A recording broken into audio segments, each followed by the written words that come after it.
Hello everyone, कैसे हैं सारे के सारे? All the future doctors, all the brave kids, all the wonderful kids, all the beautiful kids, कैसे हैं सबके सब? How is everyone doing in life? अपना फोकस अपने आप को अच्छे इंसान बनाने में रखो। अगर तुम अपनी बेसिक वैल्यूज को इंप्रूव कर लोगे ना, तुम्हारे लाइफ का हर एक एस्पेक्ट एकदम सुधर जाएगा। ठीक है, तो इतने से छोटे से ज्ञान के साथ आपके अग्रिम सर स्वागत करते हैं for the complete chapter of respiration in plants. जब हम रेस्पिरेशन चैप्टर की बात करते हैं तो इस रेस्पिरेशन में, रेस्पिरेशन वर्ड का मतलब होता है फूड का ब्रेकडाउन करना, उसको कहा जाता है रेस्पिरेशन कराना। ठीक है, आप एयर को इनहेल करते हो, एयर को एक्सहेल करते हो, वो फिजिकल प्रोसेस ब्रीदिंग की है। आप जो खाना खाते हो उससे डाइजेशन होता है और ब्लड में सारे बेसिक बायोमोलिक्यूल्स पहुंच जाते हैं। सांस लेते हो, ब्लड में सारा ऑक्सीजन पहुंच जाता है और ये ब्लड हर एक सेल को जाके ऑक्सीजन भी देता है और वो खाने का मटेरियल भी देता है। अब हर एक सेल उस खाने को अपने अंदर ऑक्सीडाइज कराता है, कार्बन कार्बन बॉन्ड्स को ब्रेक करता है। उस प्रोसेस को कहा जाता है रेस्पिरेशन। क्योंकि हर एक सेल अपना रेस्पिरेशन खुद कराता है तो उसे कहा जाता है सेल्यूलर रेस्पिरेशन। ठीक है, एयर का इनटेक और एयर को रिलीज करना खाली ब्रीदिंग प्रोसेस है। हर एक सेल अपने आप में बायोकेमिकल फैक्ट्री की तरह है जो खाने को कार्बन कार्बन बॉन्ड्स को तोड़ तोड़ के स्लो स्टेप वाइज प्रोसेसेस में एनर्जी को निकालता है और एनर्जी को एटीपी के फॉर्म में स्टोर करता है। चाहे यूकैरियोट हो चाहे प्रोकैरियोट, सारे के सारे ऑर्गेनिजम्स जो पृथ्वी पर हैं उन्होंने एक कॉमन स्टेप अपने साइटोप्लाज्म में चला रखा है, उसे कहते हैं ग्लाइकोलाइसिस। ये ग्लाइकोलाइसिस की जो हमारी प्रोसेस होती है 10 स्टेप की प्रोसेस है, एंजाइमेटिकली कंट्रोल्ड है, साइटोप्लाज्म में होती है सारे ऑर्गेनिजम्स में। अगर वो ऑर्गेनिज्म एरोबिक है तो उसमें ग्लाइकोलाइसिस के बाद और चीजें होती हैं। अगर एनएरोबिक है तो उसमें एनसीईआरटी ने लिखा है glycolysis is the only process. This process was discovered by Embden, Meyerhof and Parnas. EMP pathway इसका नाम दिया गया है। शुरू के 5 स्टेप में एनर्जी दी जाती है, बाकी के 5 स्टेप से एनर्जी निकाली जाती है। ठीक है, तो स्टार्ट करते हैं। जब हम बात करते हैं ग्लाइकोलाइसिस की तो glyco comes from glykys, Greek words हैं। एनसीईआरटी में ऐसे क्वेश्चंस नीट में पूछे गए हैं कि वर्ड का ओरिजिन क्या है, तो ग्रीक ओरिजिन के वर्ड्स हैं। ग्लाइकिस से ग्लाइकोस, ग्लाइकोस से स्वीट, स्वीट से sugar, sugar for a carbohydrate, and lysis मतलब स्प्लिटिंग या ब्रेकडाउन। पार्शियल ऑक्सीडेशन होता है एक ग्लूकोज का, ये एक ग्लूकोज 6 कार्बन का है और इससे आपके पास 2 मॉलिक्यूल्स आते हैं पायरोविक एसिड के। ना कोई CO2 रिलीज होती है, ना ही कोई ऑक्सीजन कंज्यूम होता है, तो इसे कहा जाता है partial oxidation. Every glucose will give you 2 molecules of pyruvic acid. 10 step process में क्या क्या हो रहा है? ग्लूकोज और फ्रक्टोज दोनों अंदर आ सकते हैं। सबसे कॉमनली ग्लूकोज अंदर आता है। हेक्सोकाइनेज एंजाइम की मदद से ATP कंज्यूम की जाती है और बन जाता है ग्लूकोज 6 फॉस्फेट। फिर एक एंजाइम काम करता है, इनके नाम याद नहीं रखने, ये मेन एंजाइम है, इसका नाम याद रखना। फिर एक एंजाइम काम करता है जो ग्लूकोज 6 फॉस्फेट को आइसोमराइज करता है, उसको चेंज करता है फ्रक्टोज 6 फॉस्फेट में। फिर फॉस्फोफ्रुक्टोकाइनेज काम करता है, ये बहुत इंपॉर्टेंट एंजाइम है, इसको ध्यान रखना है। इस एंजाइम को हम कहते हैं ग्लाइकोलाइसिस का पेसमेकर। पेसमेकर हार्ट में लगाया जाता है रिदम मेंटेन करने के लिए। पूरी प्रोसेस फास्ट करनी है, इस एंजाइम को फास्ट करा दो। पूरी एंजाइम स्लो करानी है, इस एंजाइम को स्लो करा दो। तो सारी की सारी जो स्पीड है वो यहां डिसाइड होगी। ये भी ATP कंज्यूम करता है और बना देगा फ्रक्टोज 1,6 बिसफॉस्फेट। फिर उसके बाद के एंजाइम तुम्हें याद नहीं रखने। ये एल्डोलेज नाम का एंजाइम है जो इसे स्प्लिट कर देता है। फ्रक्टोज 1,6 बिसफॉस्फेट को वो तोड़ के 2 चीजों में डिवाइड करता है, नोन एज 3PGAL, 3 फॉस्फोग्लिसरैल्डिहाइड या ग्लिसरैल्डिहाइड 3 फॉस्फेट, और साथ में बनता है DHAP, dihydroxy acetone phosphate. First step, second step, third step, fourth step इनको अलग होने का, और 5th स्टेप पे होते हैं ये आइसोमराइज। एक दूसरे में कांस्टेंट कन्वर्जन दिखाते रहते हैं, ये कभी इक्विलिब्रियम पे आते ही नहीं है। लेकिन जैसे ही ग्लिसरॉल्डिहाइड 3 फॉस्फेट बनते हैं, चाहे यहां से साइकिल चलाओ चाहे यहां से साइकिल चलाओ, साइकिल सेम चलती है, दोनों की साइकिल सेम चलती है आगे की, तो एक ही साइड लिख के इंटू 2 कर दिया जाता है। तो ग्लिसरॉल्डिहाइड 3 फॉस्फेट पे एंजाइम काम करता है। अब एटीपी यूज नहीं होती, फॉस्फोरिक एसिड से उसका इनऑर्गेनिक फॉस्फेट लेते हैं, एनडी प्लस आता है, NADH2 बन जाता है और आपको मिलता है 13BPGA 1,3 बिस फॉस्फोग्लिसरिक एसिड हमारे पास आ जाता है। ये कन्वर्ट होता है 3PGA में और यहां ATP रिलीज होती है। 3PGA आइसोमराइज होता है 2PGA में, 2PGA डिहाइड्रेट होता है फॉस्फोइनॉल पाइरुवेट पेप में।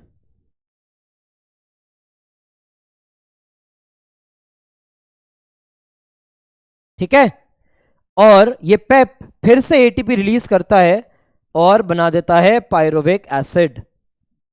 तो स्टेप नंबर 5 तक यहां हुआ था काम, यह है step number 6, step number 7, step number 8, step number 9, step number 10। तो 10 स्टेप की एंजाइम कैटालाइज प्रोसेस है। तुम्हें यहां पे पाइरुवेट काइनेज याद रखना है, तुम्हें फॉस्फोफ्रुक्टोकाइनेज और हेक्सोकाइनेज याद रखना है। इन 3 को याद रख लो, मोर देन इनफ है, बाकियों को याद रखने की जरूरत नहीं है। स्टेप नंबर 1 और स्टेप नंबर 3 ने एटीपी कंज्यूम करी है, तो एटीपी यूज्ड इज 2, और स्टेप नंबर 7 और स्टेप नंबर 10 पे एटीपी बन के आई है, इंटू 2 हो रखा है, तो 2 2 4। तो जो एटीपी फॉर्म्ड है वो है 4। नेट गेन कितना हुआ तुम्हारा 2, जो यूज हुई वो माइनस करोगे, जो बनी वो उसको ऐड करोगे, so net gain is 2 ATP। जब एक सबस्ट्रेट से दूसरा सबस्ट्रेट बनता है और अगर उस पर एटीपी बन के आ जाए तो इसी को कहा जाता है सबस्ट्रेट लेवल फॉस्फोराइलेशन। एक सबस्ट्रेट से दूसरा सबस्ट्रेट बनता है तो उसे कहते हैं सबस्ट्रेट लेवल फॉस्फोराइलेशन। तो स्टेप 10 ये चीज दिखाती है, स्टेप 7 ये चीज दिखाती है। इन दोनों स्टेप्स को कहा जाता है सबस्ट्रेट लेवल पर बनने वाली एटीपी। फॉस्फोराइलेशन का मतलब हम पढ़ते हैं एटीपी सिंथेसिस। तो एक सबस्ट्रेट से दूसरा सबस्ट्रेट बना, एटीपी आ गई, एक सबस्ट्रेट से दूसरा सबस्ट्रेट बना, एटीपी आ गई, और ये सारी प्रोसेस 2-2 बार हो रही है। DHAP भी यही सेम चीज करता है, 3PGAL भी यही सेम चीज करता है। ठीक है, अब आपके पास पाइरुविक एसिड आ गया। मैंने कहा चाहे वो ऑर्गेनिज्म एरोबिक हो चाहे वो एनएरोबिक हो, सबके साइटोप्लाज्म में ग्लाइकोलाइसिस होती है। तो ये process glycolysis is common to all organisms, prokaryote हो, यूकैरियोट हो, एरोबिक हो, एनएरोबिक हो, कुछ भी हो, सबके पास ये चीज प्रेजेंट है। लेकिन अब अगर कंडीशन एनारोबिक है तो आपको या तो अल्कोहल मिलेगा, तो अल्कोहलिक फर्मेंटेशन, या आपके पास लैक्टिक एसिड आएगा तो lactic acid fermentation. Pyruvic acid changes into ethanol and CO2, तो ये चीज होती है alcoholic fermentation. Ethanol is the alcohol. अगर pyruvic acid as it is lactic acid में चेंज हो जाए तो इसको हम कहते हैं लैक्टिक एसिड फर्मेंटेशन। ये आपको कॉन्ट्रैक्टिंग मसल्स में दिख सकती है, RBC में दिख सकती है, लैक्टोबैसिलस दही जमाने वाले बैक्टीरिया में मिल सकती है।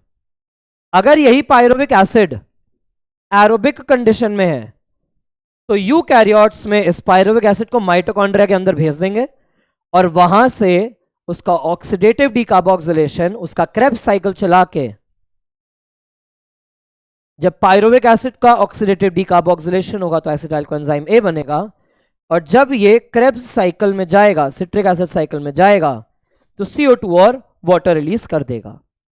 तो फेट ऑफ पाइरुविक एसिड ये होता है, alcoholic fermentation, lactic acid fermentation, या आपकी एरोबिक कंडीशन में यूकैरियोट में माइटोकॉन्ड्रिया के अंदर जाके oxidative decarboxylation and Krebs cycle. इस तरीके से आपका जितना ग्लूकोज है वो सेल में आता है, सेल में आके उसकी ग्लाइकोलाइसिस होती है, ग्लाइकोलाइसिस से NADH2 बनते हैं। अब अगर कंडीशन एरोबिक है, अगर कंडीशन एरोबिक है तो ये जितना पायरुविक एसिड है ये माइटोकॉन्ड्रिया के अंदर भेजा जाएगा, और ये जितना NADH है इसे भी माइटोकॉन्ड्रिया के पास भेजा जाएगा कि उससे ATP एक्सट्रैक्ट कराई जाए।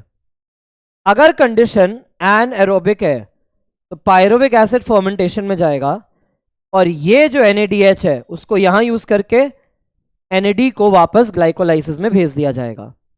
तो इस तरीके से सारा काम होता है। माइटोकॉन्ड्रिया के अंदर जाके पायरुविक से एसिटाइल बनेगा, एसिटाइल क्रेब्स में जाएगा, NADH2 FADH2 electron transport system में जाएंगे, तुम्हें ATPs मिलेंगी, तुम्हें कार्बन डाइऑक्साइड और वाटर मिलेगा। तो ये सारी की सारी प्रोसेस होती है। अल्कोहलिक फर्मेंटेशन में क्या हो रहा है, ये जो दो मॉलिक्यूल थे पायरुविक एसिड के, ये दो CO2 रिलीज करेंगे, दो एसिटाइलडिहाइड बनेंगे। अब हमने क्या देखा था कि हमारे स्टेप नंबर 6 पे NADH2 बनता है, इसके इलेक्ट्रॉन प्रोटॉन्स यूज किए जाएंगे। तो वो NADH2 का इलेक्ट्रॉन प्रोटॉन एसिटाइलडिहाइड लेता है, इथेनॉल में चेंज होता है, और ये NAD प्लस वापस ग्लाइकोलाइसिस में स्टेप नंबर 6 पे चला जाता है। तो तुम्हारे पास अल्कोहलिक फर्मेंटेशन में दो चीजें क्या क्या आई, CO2 एंड इथेनॉल। तो this conversion is known as alcoholic fermentation. Yeast अपने सराउंडिंग में जैसे ही 13% अल्कोहल क्रिएट कर लेता है वो खुद के लिए पॉइजनस हो जाता है और मर चुका होता है। इसीलिए नेचुरली फर्मेंटेड बेवरेजेस राई, आपका बियर एंड वाइन, उनके अंदर 13% से ऊपर अल्कोहल नहीं मिल पाती है। लैक्टिक एसिड फर्मेंटेशन, बहुत तेजी से एक्सरसाइज करते हैं तो मसल्स के अंदर ऑक्सीजन ढंग से पहुंचती नहीं है, तो वो अपने ग्लूकोज के जो पायरुविक एसिड बने थे सिंगल स्टेप में उसे लैक्टिक एसिड में चेंज करते हैं। यहां पर कोई CO2 रिलीज नहीं हो रही है, यहां पे ये NADH2 सीधा पायरुविक एसिड ने उठा ली है, यहां पे NADH2 एसिटाइलडिहाइड ने उसके इलेक्ट्रॉन प्रोटॉन उठाए हैं, यहां पे पायरुविक ने उठाए, कोई CO2 नहीं निकलती, सीधा लैक्टिक एसिड बनता है, सिंगल स्टेप प्रोसेस। यहां पे चीजें दो बार में हो रही हैं। अब NCERT ने क्या बताया, NCERT ने कहा कि यहां पे जो एंजाइम है उसका नाम है पायरुवेट डीकार्बोक्सिलेज, ध्यान देना डिहाइड्रोजनेज नहीं है। और एसिटाइलडिहाइड से इथेनॉल जब बनता है तो ये है हमारा अल्कोहल डिहाइड्रोजनेज।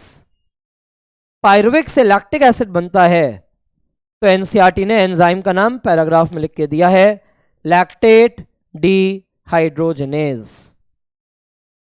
तो ये दोनों कंडीशंस कब हो रही हैं, एनएरोबिक कंडीशन में। अगर ऑक्सीजन की कमी हो तो एनारोबिक कंडीशन में फर्मेंटेशंस होती हैं।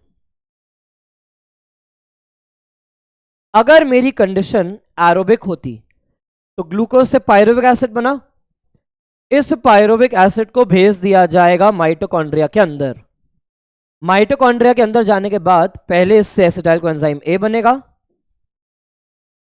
जब ये एसिटाइल कोएंजाइम बनेगा तो CO2 रिलीज होती है, ये एसिटाइल कोएंजाइम में क्रेब्स साइकिल में जाएगा, CO2 ATP रिलीज होती है, NADH FADH रिलीज होते हैं, NADH रिलीज होता है, ये सब जाएंगे इलेक्ट्रॉन ट्रांसपोर्ट सिस्टम के अंदर।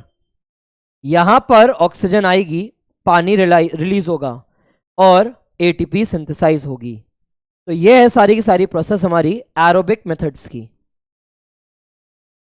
एरोबिक कंडीशन के अंदर सबसे पहली चीज हमें क्या देखने को मिलती है, एरोबिक में the first thing is link reaction and the second event is Krebs cycle.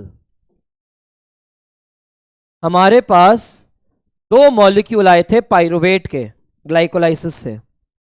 अब ये दो मॉलिक्यूल पायरुवेट के दो CO2 रिलीज करते हैं, दो NADH2 बनाते हैं, दो कोएंजाइम A के मॉलिक्यूल चाहिए और आपके पास बनता है एसिटाइल कोएंजाइम A के दो मॉलिक्यूल।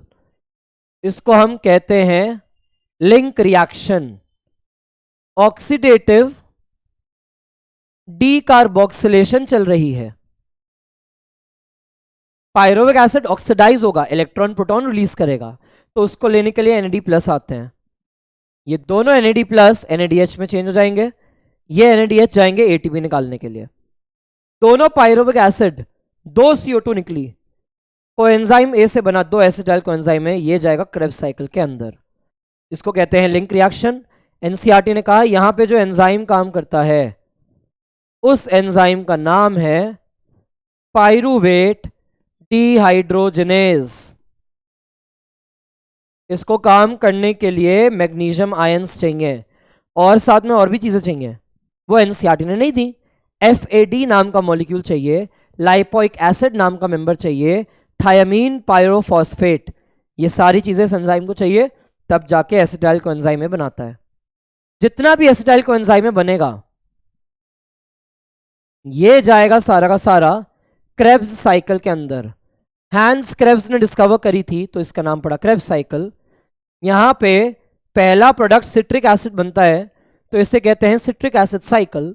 सिट्रिक एसिड के पास 3 कार्बोक्सिल ग्रुप्स होते हैं, तो इसी साइकिल का नाम 3 कार्बोक्सिल ग्रुप होने की वजह से इसी का नाम पड़ा है ट्राई कार्बोक्सिलिक एसिड साइकिल या TCA साइकिल। यहां पे क्या चल रहा है, NCERT ने लिख के सब कुछ दिया है, डायग्राम में गायब कर दिया है। इतनी जो पार्ट है पायरोविक एसिड से एसिटाइल, एक पायरोविक एसिड से एक NADH2 एक CO2 निकलता है, एक एसिटाइल कोएंजाइम में बनता है। ग्लाइकोलाइसिस से 2 पायरोविक एसिड बने थे तो यहां पे सब कुछ 2 से हमने मल्टीप्लाई कर दिया।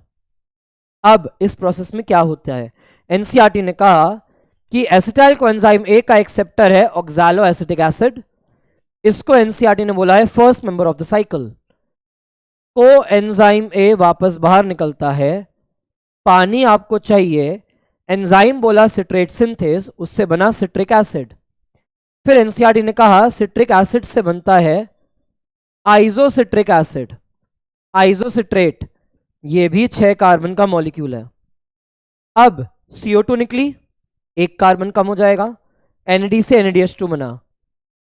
अल्फा कीटोग्लूटारिक एसिड अकेला मेंबर है 5 कार्बन का पूरी साइकिल में। फिर से CO2 निकली, फिर से NADH2 बना, और जो आपके पास मेंबर आता है उसका नाम NCERT ने लिख के दिया है सक्सिनाइल कोएंजाइम A। ये GDP से GTP बनाता है और उसके बाद ये वापस GTP में चेंज हो जाएगा, अडीनोसिन डाइफॉस्फेट को अडीनोसिन ट्राइफॉस्फेट में चेंज कर देता है। तो NCERT ने कहा है कि सक्सिनाइल कोएंजाइम A से सक्सिनिक एसिड जब बनता है तो GDP से GTP बनती है और एक कपल्ड रिएक्शन है। GTP अपना फॉस्फेट ADP को देती है, ग्वानोसिन डाइफॉस्फेट से ग्वानोसिन ट्राइफॉस्फेट बना, उसने अपना फॉस्फेट अडीनोसिन डाइफॉस्फेट को दिया, अडीनोसिन डाइफॉस्फेट अडीनोसिन ट्राई बन जाता है, ग्वानोसिन ट्राई से वापस ग्वानोसिन डाई बन जाता है। फिर NCERT ने कहा आगे की सारी steps regeneration of primary acceptor के लिए है। तो सक्सिनिक एसिड बना, सक्सिनिक एसिड से फ्यूमेरिक एसिड बनता है या ऐसे हम कहते हैं फ्यूमरेट। यहां पे सक्सिनेट डिहाइड्रोजनेज एंजाइम काम करता है जिसका नाम बायोमोलिक्यूल के एंजाइम में दिया हुआ है। सक्सिनेट डिहाइड्रोजनेज का इनहिबिटर दिया हुआ है मैलोनेट, NCERT में है उस चैप्टर में, और FADH2 बनता है। फिर ये चेंज होता है मैलिक एसिड में, और मैलिक एसिड फिर NADH2 बना के चेंज हो जाता है ऑक्सैलो एसिटिक एसिड में। तो 3 पॉइंट्स है जहां NADH2 बने, 1 पॉइंट है जहां FADH2 बना, और ये पॉइंट है जहां सबस्ट्रेट लेवल फॉस्फोराइलेशन से ATP बनी। तो जब भी आपका एक एसिटाइल कोएंजाइम A क्रेब्स में जाता है, एक एसिटाइल कोएंजाइम A जब भी क्रेब्स साइकिल में जाता है तो उसकी 2 CO2 बाहर हो जाती है, ये 2 कार्बन का मेंबर था, या आपको 3 NADH2 देते हैं या आपको 1 FADH2 देते हैं और 1 ATP सबस्ट्रेट लेवल फॉस्फोराइलेशन से GTP के थ्रू बन के आती है। प्रोसेस क्या चल रही है, oxalo acetic acid reacts with acetyl coenzyme A it needs water, it releases coenzyme A and gives you 6 carbon citric acid. ये चेंज होता है आइसोसिट्रिक एसिड में 6 कार्बन का, ये चेंज होता है अल्फा कीटोग्लूटारिक एसिड में, यहाँ डीकार्बोक्सिलेशन हुआ, यहाँ से NADH2 बनी। ये अल्फा कीटोग्लूटारिक एसिड चेंज होगा सक्सिनाइल कोएंजाइम A में, फिर से CO2 निकलेगी, फिर से NADH2 बनेगा। ये है 4 कार्बन का, ये है 2 कार्बन का, ये बना 6 कार्बन, ये 6 कार्बन। CO2 निकलने की वजह से ये रह गया 5 कार्बन, CO2 निकलने की वजह से ये रह गया 4 कार्बन। आगे सिर्फ रीजनरेशन है। सक्सिनाइल कोएंजाइम से succinic acid, fumaric acid, malic acid and oxaloacetic acid, सारे के सारे 4 कार्बन के मेंबर्स हैं। डिफरेंस बस ये है कि सक्सिनाइल कोए से सक्सिनेट पे GTP बनती है GDP से। कपल्ड रिएक्शन चलेगा, ये इसमें बदल जाएगा और ADP फाइनली ATP में चेंज हो पाएगी। सक्सिनेट से फ्यूमरेट में NADH2 की जगह बनता है FADH2, मैलिक से ऑक्सैलोएसिटेट पे वापस बनता है NADH2। So NCERT says there are 3 points where NADH2 is synthesized। एक पॉइंट पे FADH2, एक पॉइंट पे डायरेक्ट ATP, एक CO2 ये रही, दूसरी CO2 ये रही, तो इसे हम कहते हैं सिट्रिक एसिड साइकिल। ठीक है जी, सिट्रिक एसिड साइकिल हो गई। अब चाहे वो ग्लाइकोलाइसिस का NADH2 था, चाहे वो लिंक रिएक्शन का NADH2 था, चाहे वो क्रेब्स साइकिल के NADH2 और FADH2 थे, हमने अभी तक क्या क्या देखा? अगर मैं सिर्फ और सिर्फ एरोबिक कंडीशन लेके चलूं, कुछ नहीं ले रहा, सिर्फ एरोबिक कंडीशन ले रहा हूं, तो मेरे पास एक ग्लूकोज था, इस एक ग्लूकोज से बने 2 पायरुविक एसिड, मैंने कहा यहां पे नेट 2 ATP डायरेक्टली आई और यहां पे बने 2 NADH2।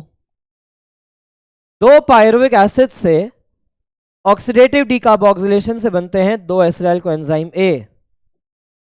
इस पॉइंट पे 2 CO2 रिलीज हुई, इस पॉइंट पे 2 NADH2 बने और फिर ये चला जाता है क्रेब्स साइकिल के अंदर। क्रेब्स साइकिल, एक साइकिल में 2 CO2 निकलती है, 2 साइकिल में 4 CO2, एक साइकिल में 3 NADH2 निकलते हैं, 2 साइकिल में 2 NADH2, एक साइकिल में 1 FADH2 बनता है, 2 साइकिल में 2 FADH2, एक साइकिल में 1 ATP बन रही थी, 2 साइकिल में 2 ATP। तो साफ साफ तुम देख रहे हो ये 2 ATP सबस्ट्रेट लेवल फॉस्फोराइलेशन, ये 2 ATP substrate level phosphorylation. Glucose के पास 6 कार्बन थे, उसके 2 कार्बन 2 CO2 के फॉर्म में निकले, बाकी 4 कार्बन 4 CO2 के फॉर्म में निकल गए, लेकिन ATP तो खाली तुम्हारे पास 2 आई है। तुम्हारे पास 2 और 2 4 ATP आई है सबस्ट्रेट लेवल फॉस्फोराइलेशन से।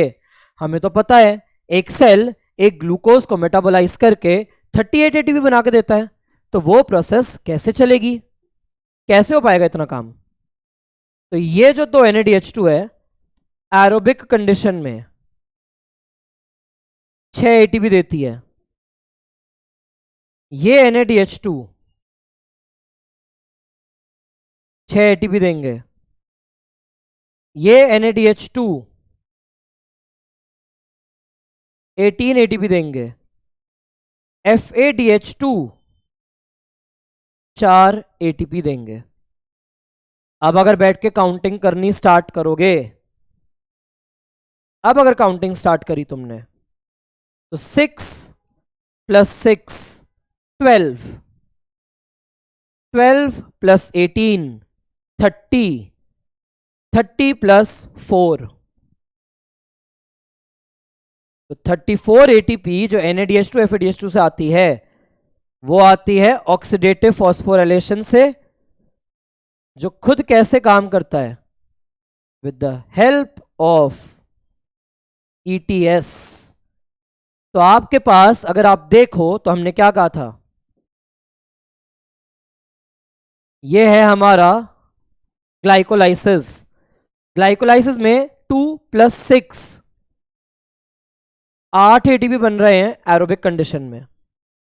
2 पायरुविक एसिड से 2 एसिटाइल कोएंजाइम A बने, CO2 निकला, 6 ATP बनी। ऑक्सीडेटिव डिकार्बोक्सिलेशन या लिंक रिएक्शन कह रहे हैं, 6 ATP। और क्रेब्स साइकिल जो चली, तो क्रेब्स साइकिल में तुम्हें क्या दिख रहा है, 18 + 4 + 2, 18 + 4 22, 22 + 22 24 ATP बनी। कोई भी मैथ्स कहीं भी कर लो, तुम्हारी मर्जी। 34 + 4 कर लो तो भी एक ग्लूकोज से एरोबिक कंडीशन में 38 ATP आई, या तुम 8 + 6 + 24 कर लो तो 38 ATP आई। तो प्रोसेस वाइज और अलग अलग, कौन सबस्ट्रेट लेवल से आ रहा है, कौन ऑक्सीडेटिव फॉस्फोराइलेशन से आ रहा है, तो वो ये प्रोसेस है। अब NaDH2 से 6 ATP कैसे बनती है, FeDH2 से मैंने कहा 2 से, दिख रहा है यहां पे क्या किया हमने, इंटू 3, यहां किया इंटू 2। तो कैसे FeDH2 और NaDH2 से ATP बनती है, वही प्रोसेस है NCERT की, electron transport system and oxidative phosphorylation. NaDH2 FeDH2 यहां पे ऑक्सीडाइज होते हैं, ठीक है। आपके पास NaDH2 है, आपके पास FeDH2 है, दोनों ऑक्सीडाइज होंगे। ऑक्सीडाइज होंगे तो इनसे इलेक्ट्रॉन रिलीज होता है। इलेक्ट्रॉन जब भी रिलीज होगा तो वो एक ट्रांसपोर्ट सिस्टम में जाएगा। इसे आप इलेक्ट्रॉन ट्रांसपोर्ट सिस्टम या इलेक्ट्रॉन ट्रांसपोर्ट चेन दोनों बोलते हो, ETS ETC दोनों वर्ड आते हैं। कहीं पे भी जब इलेक्ट्रॉन ट्रांसपोर्ट सिस्टम चलेगा तो उससे प्रोटॉन्स की पंपिंग होती है। प्रोटॉन्स की जब भी पंपिंग होगी अक्रॉस अ मेम्ब्रेन होती है ये प्रोसेस, तो आपके पास ऑटोमेटिकली प्रोटॉन ग्रेडियंट बनेगा। और जब F0 F1 की मदद से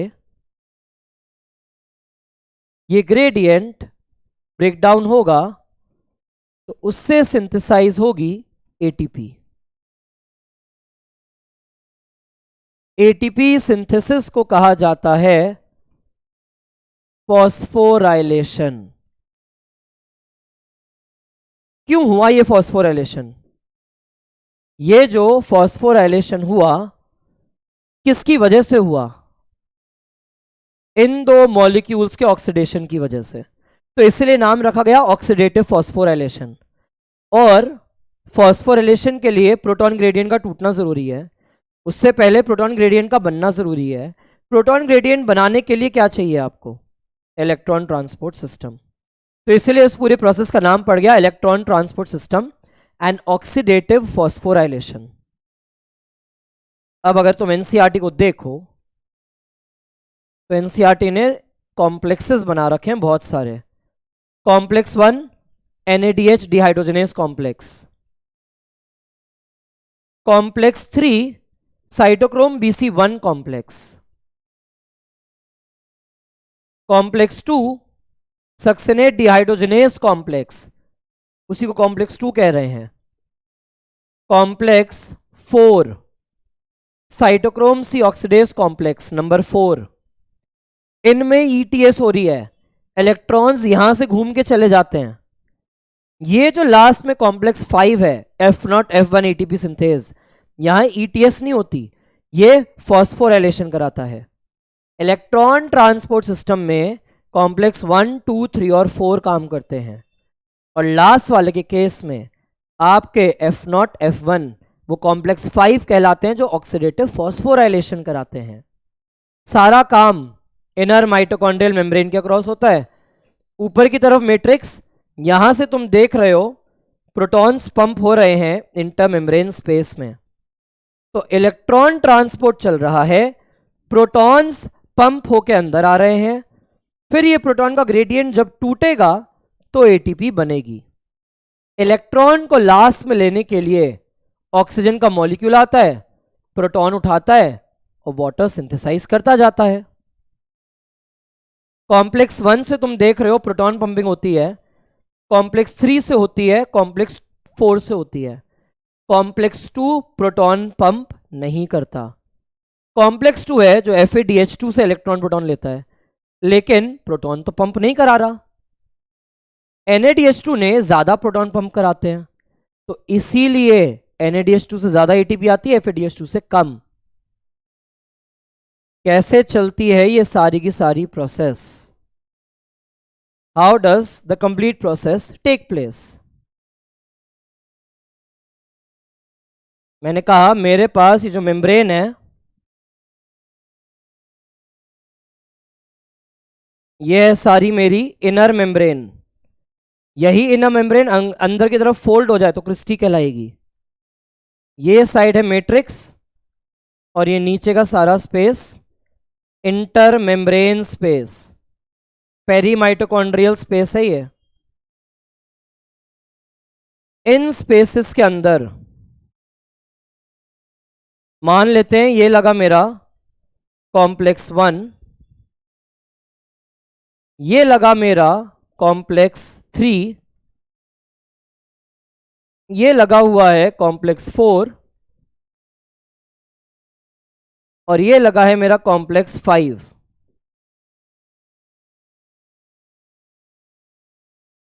पहले हम समझ रहे हैं ऑक्सीडेशन ऑफ NADH2 को, इसको समझते हैं सबसे पहले। तो कॉम्प्लेक्स 1, कॉम्प्लेक्स 3, कॉम्प्लेक्स 4 और F0 F1। NCERT ने कहा कि ये जो कॉम्प्लेक्स 1 होता है, कॉम्प्लेक्स 1 के पास डायग्राम के अंदर हम दो कंपोनेंट्स देखते हैं, FMN और FES। FMN FES, साथ में UQ प्रेजेंट होता है, वो UQH2 में चेंज हो सकता है। इनर मेम्ब्रेन की बाहर वाली साइड नीचे है, अंदर वाली साइड ऊपर है। यहां पे लगा होता है साइटोक्रोम C,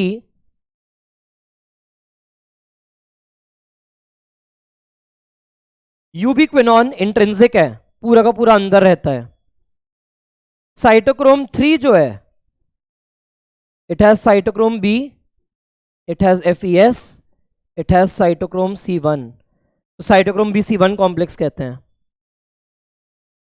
कॉम्प्लेक्स 4 को देखोगे तो copper A, cytochrome A, cytochrome A3, copper B, ये सारे लगे हुए हैं। यहां पे you have copper A, you have cytochrome A, you have cytochrome A3, you have copper B, और बाहर ऑक्सीजन साहब वेट कर रहे हैं कि मेरे पास इलेक्ट्रॉन आएगा। तो सबसे पहली चीज क्या है? Complex 1 is NADH2 dehydrogenase complex. तो इसने NADH2 को डिहाइड्रोजनेज जब किया तो इसके दो इलेक्ट्रॉन्स खींच लिए। ये दो इलेक्ट्रॉन FES को दिए, ये दो इलेक्ट्रॉन UQ को दिए। UQ कोई भी प्रोटॉन्स पकड़ के ले आता है और चेंज हो जाएगा UQH2 में।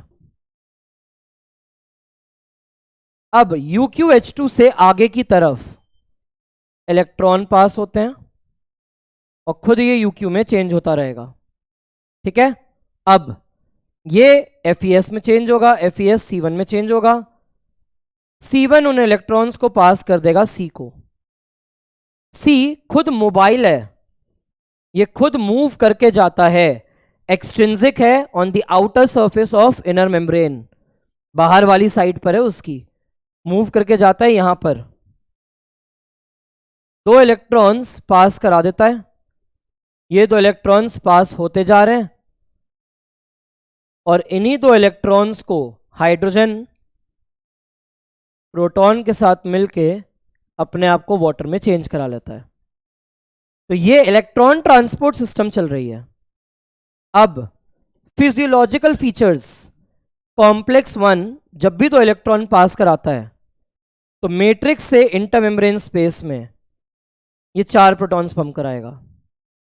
जब ये यूबिक्विनॉल में चेंज होता है, ये आता है कॉम्प्लेक्स 3 के पास, 2 इलेक्ट्रॉन्स देता है।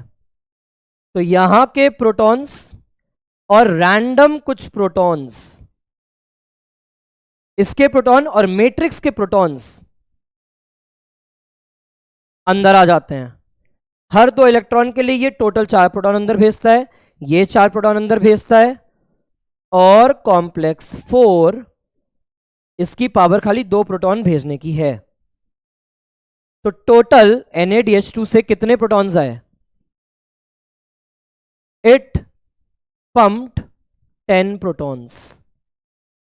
एनसीईआरटी ने क्या बोला? एनसीईआरटी ने कहा कि 4-4 करके जब प्रोटॉन्स एस्केप करेंगे, वापस 4-4 करके प्रोटॉन्स निकलेंगे, तब F1 का एक राउंड पूरा होता है।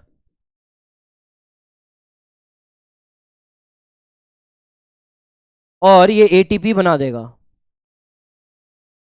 ये एनसीईआरटी ने कहा है, for each molecule of ATP synthesised 4 protons pass through F0 back to matrix from intermembrane space. वापस जाते हैं। अब अगर इसने 10 प्रोटॉन पंप किए तो F0 F1 से जब ये पास करेंगे तो कायदे में एग्जैक्ट मैथ्स के अकॉर्डिंग तो 2.5 ATP बनती है, बट तुमने पढ़ा है ना, राउंड ऑफ कर लेते हैं।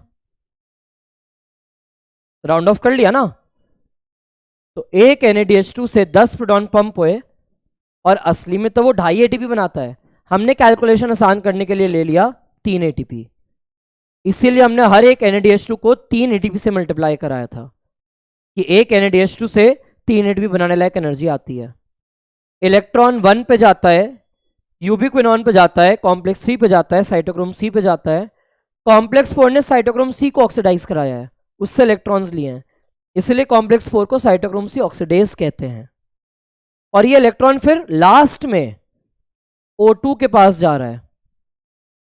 ऑक्सीजन, प्रोटॉन और इलेक्ट्रॉन दोनों का टर्मिनल एक्सेप्टर है। इलेक्ट्रॉन F0 F1 के पास नहीं गए हैं, क्योंकि ये इनके साथ काम करता है तो इसे कॉम्प्लेक्स 5 बोल देते हैं। तो ये सारी प्रोसेस चलती है इन केस ऑफ NaDH2। अब सेम मेम्ब्रेन पर सेम टाइम पर, यही वो इनर मेम्ब्रेन है। एनसीईआरटी कंफ्यूजिंग इसलिए क्योंकि उसने डायग्राम्स मिक्स कर दिए हैं।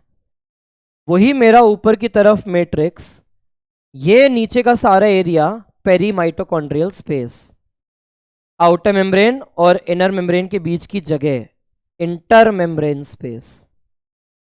लेकिन अब तुम्हारे पास क्या क्या है? अब मान लेते हैं मेरे पास कॉम्प्लेक्स 2 है, अभी भी मेरे पास UQ और UQH2 बनेंगे, अभी भी मेरे पास कॉम्प्लेक्स 3 होगा, अभी भी मेरे पास साइटोक्रोम C होगा, मेरे पास कॉम्प्लेक्स 4 होगा, और मेरे पास कॉम्प्लेक्स 5 F0 F1 होंगे। वही चीज cytochrome B FES, cytochrome C1, copper A, cytochrome A, cytochrome A3, copper B, और वही आधा ऑक्सीजन वेट कर रहा है कि मुझे इलेक्ट्रॉन्स मिलेंगे। अब क्या होगा? ये जो कॉम्प्लेक्स 2 होता है ये खुद सक्सिनेट डिहाइड्रोजिनेज ही है, तो ये क्या करता है, तुरंत जब सक्सिनेट से फ्यूमरेट बनता है तो ये क्या करता है, अंदर ही अंदर ये बनाता है FAD से FADH2। आयरन सल्फर प्रोटीन लगा हुआ है, ये आयरन सल्फर प्रोटीन इसके 2 इलेक्ट्रॉन्स खींच लेते हैं, ये चेंज हो जाएगा इसमें, कन्वर्ट हो गया। अब ये 2 इलेक्ट्रॉन यूक्यू के पास गए, यूक्यू ने कोई भी प्रोटॉन्स पकड़े, UqH2 में चेंज हुआ, UqH2 फिर से अपने 2 इलेक्ट्रॉन्स इसको देता है, ये इलेक्ट्रॉन्स पास होके साइटोक्रोम C पे आते हैं, ये मूव करके जाते हैं कॉम्प्लेक्स 4 के पास, और वो 2 इलेक्ट्रॉन ट्रांसपोर्ट हो रहे हैं अभी भी। ये कोई भी 2 प्रोटॉन पकड़ेगा और वापस से वाटर बना लेगा। तो ये चला इलेक्ट्रॉन ट्रांसपोर्ट सिस्टम। अब फिजियोलॉजिकली नेचर ने, भगवान ने इसको ऐसा बनाया है, कॉम्प्लेक्स 2 प्रोटॉन पंप नहीं करता, कॉम्प्लेक्स 1 करता था, कॉम्प्लेक्स 2 प्रोटॉन्स की पंपिंग नहीं करता। कॉम्प्लेक्स 3 हमने क्या कहा, जब भी इससे 2 इलेक्ट्रॉन जाएंगे, जब भी 2 इलेक्ट्रॉन्स जाएंगे, ये 4 प्रोटॉन पंप करेगा ही करेगा। कॉम्प्लेक्स 4 से जब भी 2 इलेक्ट्रॉन्स जाएंगे, इसकी पावर खाली 2 प्रोटॉन्स को पंप करना है, तो पंपिंग हुई। Complex 2 does not pump any protons. तो जब मेरा एक FADH2 ऑक्सीडाइज हो रहा है, तो 6 प्रोटॉन पंप हुए। कायदे ने क्या कहा, व्हाट डज द रूल से? द रूल इज दैट जब 4 प्रोटॉन्स यहां से निकलेंगे, तब अडिनोसिन डाइफॉस्फेट और इनऑर्गेनिक फॉस्फेट एक ATP बनाएंगे। तो कर लो खुद से मैथ्स। 6H+ जब कॉम्प्लेक्स 5 से पास हो रहे हैं, तो एक्चुअल मैथ्स के अकॉर्डिंग 1.5 ATP बनती है, लेकिन तुम्हारे कैलकुलेशन के लिए इसको राउंड ऑफ कर लो, तुम्हें तो मजा आता है ना राउंड ऑफ करने में। तो एक FADH2 क्योंकि प्रोटॉन्स कम पंप कराए, तो उससे 2 ATP ही बन पाती है, और NADH2 जो है, इसका खुद का कॉम्प्लेक्स भी प्रोटॉन पंप कराता है, इसने ज्यादा प्रोटॉन पंप कराए तो इसके खाते से ज्यादा ATP I. This is the mechanism. अब NCERT ने दोनों को जोड़ दिया है, NCERT ने सबको जोड़ दिया है कि यूबिक्विनॉन्स कॉम्प्लेक्स 1 के इलेक्ट्रॉन्स भी लाके दे रहे हैं, यूबिक्विनॉन्स कॉम्प्लेक्स 2 के इलेक्ट्रॉन्स भी लाके देते हैं, तो सेम टाइम पे सब कुछ कॉम्प्लेक्स 3 के पास आता है। NADH2 के साइकिल के लिए भी सेम काम चल रहा है, FADH2 के साइकिल के लिए भी सेम काम चल रहा है, इसलिए इतनी खिचड़ी मच जाती है, वरना सबसे सिंपलेस्ट वे में ये सारे काम चलते जा रहे हैं। ठीक है, this is the thing which is taking place. तो एक NaTH2 आधे ऑक्सीजन की मदद से ऑक्सीडाइज होता है, हाफ ऑक्सीजन इसको चाहिए, और तुम्हें क्या मिलेगा, NAD+ वापस आ जाएगा, तुम्हारे पास एक H2O आ जाएगा, और तुम्हें मिलेगी 3 ATP। सिमिलरली एक FADH2 के लिए you need half oxygen, FAD आ जाएगा, ये भी एक वाटर रिलीज करके देगा, और ये देगा आपको सिर्फ 2 ATP। अब अगर तुमने ध्यान दिया हो तो 2 NADH2, 2 + 2 4 NADH2, 4 + 6 10 NADH2, और FADH2 खाली 2 ही आए हैं। आपके पास 10 NADH2 है, आपके पास टोटल 2 FADH2 है। इनको ऑक्सीडाइज कराने के लिए, और इनको ऑक्सीडाइज कराने के लिए क्या चाहिए, हर एक के लिए आधा ऑक्सीजन चाहिए, तो 10 के लिए क्या चाहिए तुम्हें, 5 ऑक्सीजन, 2 के लिए क्या चाहिए तुम्हें, 1 ऑक्सीजन, 5 + 1 6 ऑक्सीजन। तो तुम्हारे एक ग्लूकोज को ऑक्सीडाइज कराना है, तो इसीलिए 6 ऑक्सीजन चाहिए, क्योंकि टोटल 10 + 2 12 NADH2 और FADH2 बने हैं। इनको रीऑक्सीडाइज कराने के लिए तुम्हें चाहिए ऑक्सीजन्स, तो that is why we say that 1 glucose needs 6 oxygen, इस वजह से चाहिए। ठीक है, एनसीईआरटी की घपले, एनसीईआरटी का डायग्राम कहता है 2H+, लेकिन एनसीईआरटी की लाइन साफ साफ कहती है for each ATP produced 4H+ passes through F0। तो ये ध्यान रखना, प्रायोरिटी हम इस स्टेटमेंट को देंगे, सेकेंड प्रायोरिटी पे डायग्राम आएगा। अब ये रही तुम्हारी बैलेंस शीट जो मैं ऑलरेडी तुम्हें बनवा चुका हूं। ग्लाइकोलाइसिस से 2 एटीपी तुम्हें डायरेक्टली मिली और 2 NADH2, हर एक NADH2 से 3 एटीपी। तुम्हें 2.5 थोड़ी याद रखना है, तुम्हारे लिए तो उसको राउंड ऑफ कर दिया गया है। तो 3 एटीपी, तो ये हो गया 6 एटीपी। आपका पायरुवेट का ऑक्सीडेशन दे रहा था 2 NADH2, 6 ATP. Chemiosmotic hypothesis, P Mitchell, membrane is inner membrane, pumps complex 1, complex 3, complex 4 सब प्रोटॉन पंपिंग करा रहे हैं। F0 F1 ATP synthase enzyme और प्रोटॉन ग्रेडियंट बन रहा है, तो केमियोस्मोटिक हाइपोथेसिस ही तुम्हारा ऑक्सीडेटिव फॉस्फोराइलेशन कराता है। क्रेब्स साइकिल में एक ग्लूकोज के लिए 2 एटीपी बनती है डायरेक्ट, 6 NADH2 से 18 एटीपी, 2 FADH2 से 4 एटीपी। सेम चीज 266 to 18 4, 266 to 18 4, 266 to 18 4। तो ये चीज एक्सरसाइज तो हमने करी ली ऑलरेडी। सम टोटल आ जाएगा यहां से 38 एटीपी का। अब एनसीईआरटी ने कहा कि ये सारी की सारी जो प्रोसेस है, the complete process as such is amphibolic. Amphibolic का मतलब है यहां पे डबल चीजें चलती हैं। तुम्हें जो पढ़ाया गया है ये है सारा कैटाबॉलिज्म। ये जो एनसीईआरटी ने तुम्हें दिखाया है ये तो खाली कैटाबॉलिज्म पार्ट दिखाया है। फैट्स डायरेक्टली यूज नहीं हो सकते, प्रोटीन्स डायरेक्टली यूज नहीं हो सकते। फैट टूटता है ग्लिसरॉल में, ग्लिसरॉल चेंज होता है DHAP में और फिर घुस जाता है ये ग्लाइकोलाइसिस में। सारे के सारे फैटी एसिड चेंज होते हैं एसिटाइल कोएंजाइम A में। इस प्रोसेस को कहा जाता है beta oxidation of fatty acid. This takes place inside mitochondria. सब चेंज होगा एसिटाइल में और तब अंदर आएंगे। प्रोटीन्स को एनसीईआरटी ने कहा सब अमीनो एसिड्स बनेंगे एंड आफ्टर डीएमिनेशन, अमोनिया हटाने के बाद ये पायरुविक एसिड बन सकते हैं, एसिटाइल कोएंजाइम A बन सकते हैं, या क्रेब्स साइकिल के अंदर किसी एसिड के फॉर्म में घुस सकते हैं depending upon the nature of amino acid.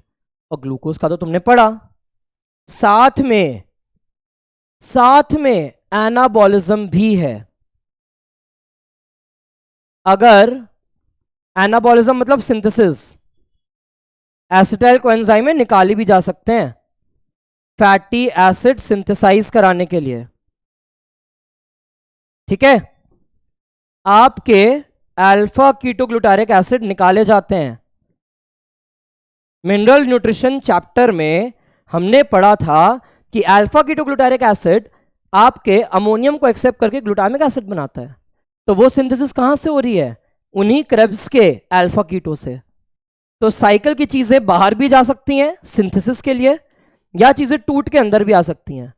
तो इस पाथवे से एना कैटा दोनों चलता है सेल में। यहीं से चीजें बनने के लिए जाती हैं, यहीं पे चीजें टूट के आती हैं। तो इसीलिए इसको कहा जाता है एम्फीबॉलिक पाथवे। ये रहा, आपके प्रोटीन्स अमीनो एसिड में चेंज होंगे, NH3 निकलेगा, पायरुविक एसिड, एसिटाइल या क्रेब्स का कोई मेंबर बन सकता है। कार्बोहाइड्रेट की सारी पाथवे हमने पढ़ ली कि वो कैसे कैसे चीजों को चेंज कर रहा है। फैट्स ग्लिसरॉल और फैटी एसिड में चेंज होंगे और फिर आगे जाएंगे। लास्ट चीज एनसीईआरटी ने समझाई है रेस्पिरेटरी कोशेंट या रेस्पिरेटरी रेशियो। कितना CO2 निकला, कितना O2 कंज्यूम हुआ। मेरे पास है कोई सबस्ट्रेट, एरोबिक रेस्पिरेशन मतलब ऑक्सीजन से ये कन्वर्ट होगा CO2 में और वाटर में। अब कुछ X amount of oxygen use हुई होगी, कुछ Y amount of CO2 release हुई होगी। तो रेस्पिरेटरी कोशेंट RQ कैसे निकालेंगे? Simply Y upon X। इससे आ जाएगा आपका आंसर। फॉर एग्जाम्पल एनसीईआरटी ने पूछा ट्राई पाल्मिटिन, तो यहां पे आपका x 45 है, y ये रहा, डिवाइड कर दिया। अगर हम बात करते हैं कार्बोहाइड्रेट्स की, तो कार्बोहाइड्रेट्स के लिए आर क्यू वैल्यू रिमेन्स 1। ये 6 CO2 निकालते हैं, 6 ऑक्सीजन कंज्यूम करते हैं। प्रोटीन्स और फैट्स के लिए वैल्यू कम होती है, 0.9, फैट्स के लिए वैल्यू आएगी 0.7। और एनसीईआरटी ने इंट्रोडक्शन में कहा है कि कभी कभी ऑर्गेनिक एसिड्स ये भी सबस्ट्रेट हो सकते हैं, इनकी वैल्यू इज मोर देन 1। 2 याद रख लो, बहुत है।